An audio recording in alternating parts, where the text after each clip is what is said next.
Alors, comme vous pouvez le constater, on est en face de... on est sur le terrain de l'école Louis-Jacques Cazot, donc l'école polyvalente qui est juste derrière nous.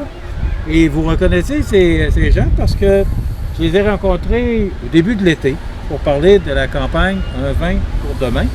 Alors, je suis en compagnie de Steve Ouellette, qui est président d'honneur de la campagne. Bonjour, Steve. Bonjour, Michel. Et Jean-Guy Desrosiers, ex-maire de Montmagny, mais directeur de campagne pour Un vin pour demain. Jean-Guy, bonjour. Bonjour, Michel. Jean-Guy, je vais commencer avec vous. Oui, je t'écoute attentivement. J'espère. Comment ça va, la campagne? Parce que, bon, on a commencé ça le printemps dernier. Et là... Disons que notre campagne, on l'a débuté presque avec la période des vacances. Donc, c'était pas la meilleure plage horaire pour le faire, mais pour les besoins du projet, d'autres choses doivent se faire à l'automne, donc il fallait se concentrer durant la période estivale.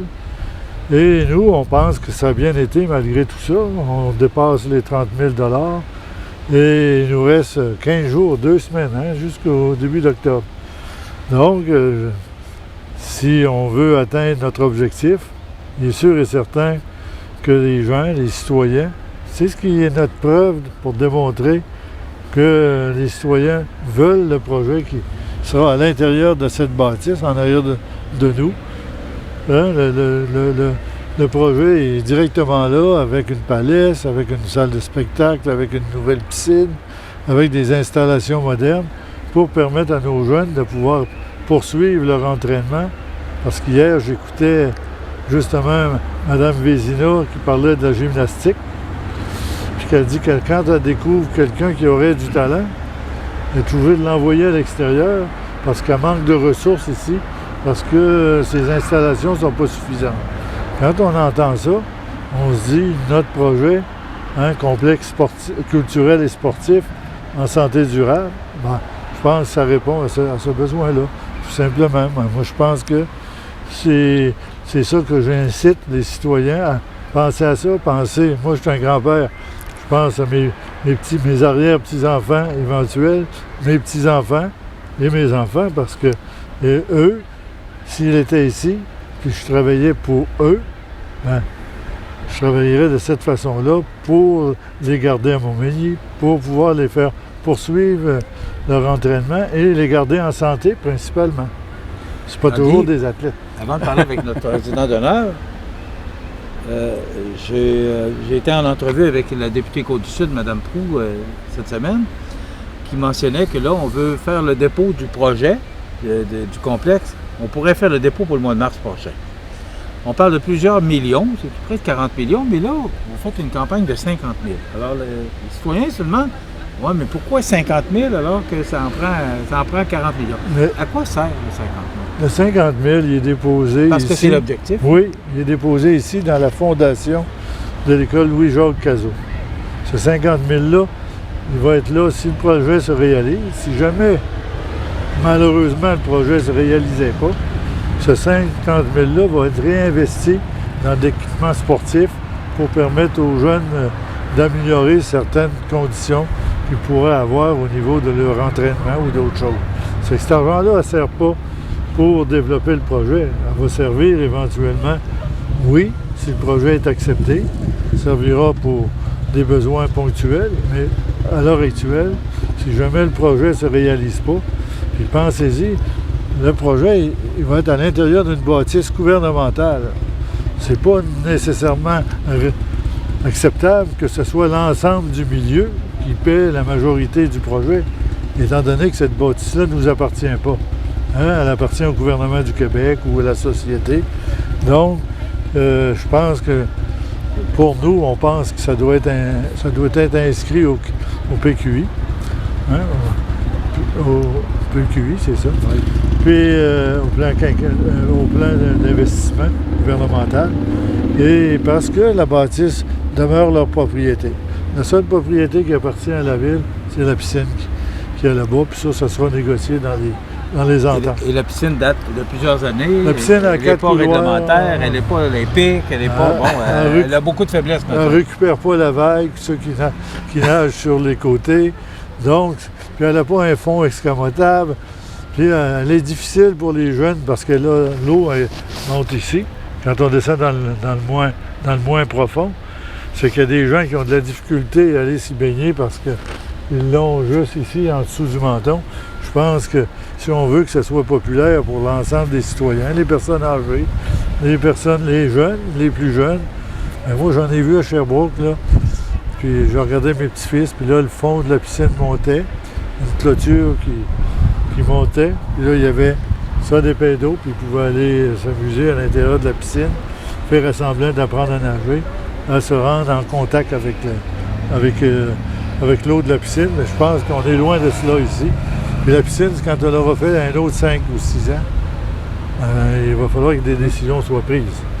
Il n'y aura pas juste la piscine. De toute façon, c'est un centre aquatique qui va être là pour tout le monde. Oui, c'est ça, là, on parle de la piscine parce que ça fait quand même plusieurs années. C'est fin des années 60, début 70.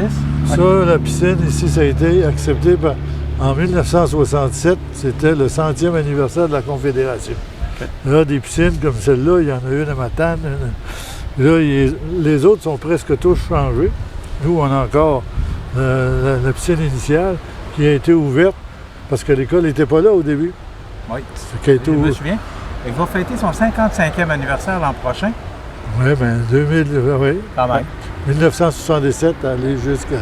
On a le président d'honneur avec nous, puis Desjardins, d'abord, ils ont annoncé leur contribution pour lancer le projet. Tout à fait. $1 million, on s'en souvient, là, le printemps dernier. Et là, vous avez accepté la présidence d'honneur. Oui. Pourquoi? Parce que vous aviez déjà fait une bonne contribution. Pourquoi la présidence d'honneur en plus? Bien, en fait, la présidence d'honneur, la campagne de mobilisation citoyenne, je la trouve magnifique. Donc, de demander aux gens de contribuer à un projet porteur, un projet pour nous autres qui est structurant pour une région, là, pour la vitalité socio-économique et pour toutes les raisons. Mais deux des choses qui m'ont amené à dire oui, évidemment, c'est... Vous savez donc que le projet, l'engagement de Desjardins est venu de deux projets, donc c'est-à-dire le Fonds du Grand Mouvement et le Fonds d'aide au développement du milieu. Donc, je vais vous résumer un petit peu ça tout à l'heure. Mais dans les priorités de notre caisse, la caisse MRC de Montmagny, le projet regroupe vraiment trois de nos priorités. Fait que je trouvais que c'était vraiment intéressant, puis c'était le fun pour Desjardins d'avoir la présidence d'honneur d'un si beau projet que ça ici, là, qui va amener tout le monde, qui va rassembler tout le monde. En fait, Michel, vous savez, une caisse, c'est des gens de tous âges. Et ici, le projet, c'est des gens de tous âges aussi. Donc, on n'a pas un créneau spécifique. Tout le monde va pouvoir participer. Absolument, tout le monde est concerné. Donc, c'est gros, le projet. C'est pas... à quelque part, comme Jean-Guy disait avant l'entrevue, c'est pas nécessairement juste local. C'est un gros projet qui va rejoindre deux MRC. On se rappelle que le projet, c'est MRC de Montmagny, mais il y a MRC de Lillet aussi qui est pour une bonne partie du projet au niveau culturel, entre autres. Donc, moi, ça allait de soi. Donc, honnêtement, quand on m'a approché pour ça et pour être le porte-parole de Desjardins là-dedans, c'est une fierté. Une fierté de participer à la mobilisation citoyenne là, pour moi et pour la Caisse et pour Desjardins. Vous parliez de fonds d'aide en développement du milieu. Oui. Pouvez-vous expliquer exactement, justement, votre implication à ce niveau-là? Bien, en fait, je vais commencer peut-être par le Fonds du Grand Mouvement, Michel, si tu me le permets. Donc, le Fonds du Grand Mouvement, vous savez, quand on a dit oui, on a levé la main là, lors de la levée corporative, donc à hauteur d'1 million, là, comme tu as mentionné tout à l'heure. Bien, le Fonds du Grand Mouvement est là pour une grande partie là, de 750 000. Le Fonds du Grand Mouvement, ses priorités, lui, c'est de vraiment redonner aux communautés avec des projets structurants, des projets qui changent aussi, qui transforment la société d'aujourd'hui d'ici 2024. Donc, c'était mis en branle en 2016, ça se termine en 2024.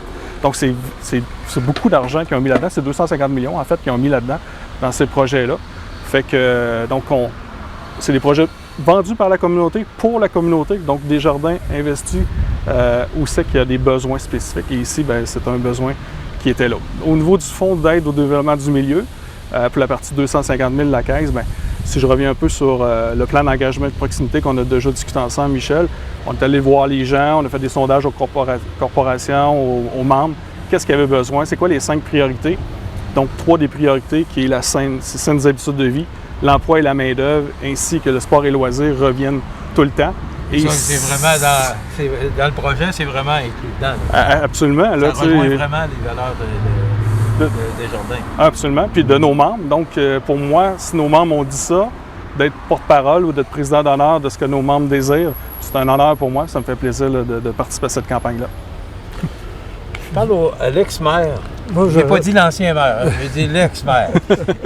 L'ancien, ça va venir. Jean-Guy, on parle du troisième lien, on parle du développement de la Rive-Sud. On sait à quel rythme se développe Lévis. Oui. Ça nous prend des infrastructures si on veut être prêt, parce que le troisième lien, ça nous concerne, ça va aider à développer notre région. Ben, si on veut Donc, ça nous prend des infrastructures. Si on veut devenir la troisième couronne de Lévis, il faut avoir les infrastructures nécessaires. Puis quand on parle de Montmagny puis Lillet, hein, il y a aussi la santé durable à l'intérieur de ça, où Jean-Pierre Després veut avoir un programme spécial. Pourquoi il n'y aurait pas un programme spécial pour la santé durable ici, que ce soit aussi accessible aux gens de Lillet qu'aux gens de Montmagny? Quand on fait du hockey mineur, le hockey mineur, notre bassin n'étant pas suffisant, pour avoir un bassin pour faire du 2A, il faut aller chercher des gens de Saint-Pamphile, de Saint-Jean-Port-Joli. Il faut se regrouper pour se permettre d'avoir des équipes compétitives à un certain niveau. Dépasser certains niveaux, bien sûr et certain, ça prend un bassin encore plus volumineux.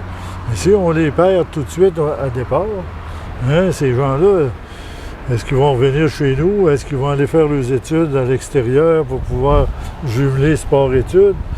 C'est peut-être des choses qu'on se pose des questions puis qu'on doit répondre à ces questions-là. Parce qu'il y a des gens que c'est des choses importantes pour eux. Hein? Ils définissent leur lieu de résidence par rapport à ce qu'ils vont retrouver comme service. On a tout ce qu'il faut au niveau de la nature, fleuve, montagne, tout ce qu'il faut. Au niveau de la santé, on est bien desservi. Au niveau éducation, il y a peut-être des choses à améliorer, au niveau sportif aussi, parce qu'ici, le gymnase, ce n'est plus à date. Donc, une palisse, c'est complètement différent du gymnase qu'on possède aujourd'hui. Il faut dire que l'école date, la polyvalente date de 50 des ans. années 70, 72, 73, 74 là-dedans. J'étais là à ce moment-là, alors je m'en souviens. Là. Ça ne te rajeunit pas. Non, oui. C'est bien beau tout ça, là.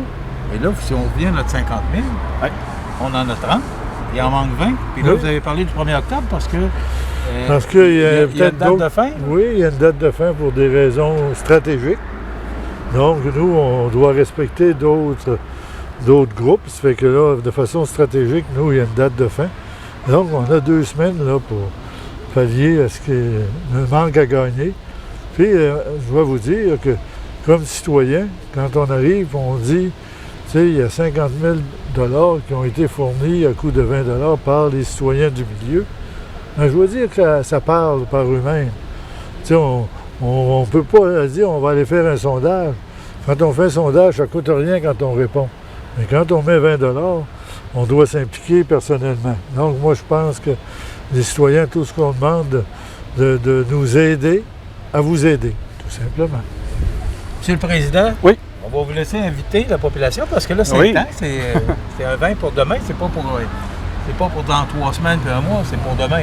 Absolument. Donc, en fait, qu'on soit jeune, des nouveaux parents, des futurs parents, des parents d'aujourd'hui, des grands-parents, des arrière-grands-parents, bien, c'est un moment historique. C'est un moment important pour la MRC de Montmagny puis toute la région de faire notre part, de contribuer. Donc, je vous invite fortement à aller sur le site « As-tu un vin pour demain? » Donc, donner votre 20 $ ou d'aller dans les commerçants locaux pour donner votre 20 $. Je ne peux pas parler au nom des autres, mais nous, à partir de maintenant, on l'avait déjà, mais on va le mettre encore plus en force, c'est-à-dire à la réception de la caisse, à l'accueil. Si vous ne savez pas où vous procurer des billets, venez nous voir. Ça nous fait plaisir de vous en vendre un à 20 $. Donc, il nous reste 2 semaines, comme Jean-Guy a dit, donc c'est le moment de changer l'histoire un peu ou d'améliorer finalement l'infrastructure de Montmagny. Okay. Il y a un billet, comment ça fonctionne? Cette semaine, j'étais content parce qu'il y a une madame qui est arrivée chez nous qui voulait acheter des billets. Je venais d'aller livrer ceux que j'avais. J'ai dit, c'est simple, ma chère madame. Présentez-vous à la MRC. On est en haut, au 3e, au comptoir. Ils vont se faire un plaisir de vous vendre des billets. C'est sûr. Parce que nous, notre plaisir, là, c'est d'atteindre l'objectif. Et si on atteint l'objectif, on se dit, la participation citoyenne, elle a été intéressante. Ça se fait ailleurs dans d'autres régions. Donc, et à présenter devant les différents ministères qui vont traiter le dossier, vous de dire que la population s'est impliquée. Avez-vous consulté votre population? Oui. On a récupéré 50 000 à coût de 20 $ que les gens ont investi. Bon. Ça nous aide à démontrer que c'est un besoin collectif, c'est c'est un besoin du futur, c'est un besoin pour notre développement futur. Puis on ne peut pas se développer si on se différencie pas avec d'autres. Tu sais, à un moment donné, c'est comme d'autres choses. Les toilettes avec la chasse d'eau, l'eau courante, tout le monde a ça. Mais il faut avoir une image qui nous distingue des autres, puis la santé globale, puis le centre Santé durable. Culturel et sportif en santé culturel durable. et sportif, ben, on aura tout ce qu'il faut pour se démarquer. Puis au niveau culturel, on est déjà un pas en avant, mais il faut être plus qu'un pas en avant quand on veut que ça se passe chez nous. C'est tout le temps qu'on a. Monsieur le Président, C'est Michel. on fait comment pour On va sur souscrire? le site Internet, as-tu un vin pour demain? Ou on se présente dans les commerces à la MRC, à la caisse, les autres commerces qui ont les billets. Donc, gênez-vous pas. Et on a jusqu'au 1er octobre. C'est bien ça. OK. Merci, messieurs. Merci beaucoup. Au C'est plaisir. Ouellette, président d'honneur, et Jean-Guy Desrosiers, président de campagne de As-tu un vin pour demain? Oui, Donc, puis on moi, espère qu'on va aller chercher notre 50 000. Je le fais pas pour mes petits-enfants, ils ne sont pas ici, mais pour ceux que j'ai été maire pendant des années, donc je pense qu'on se doit d'investir dans son milieu. Merci, messieurs. Merci beaucoup, Merci. Michel. Voilà, ça complète.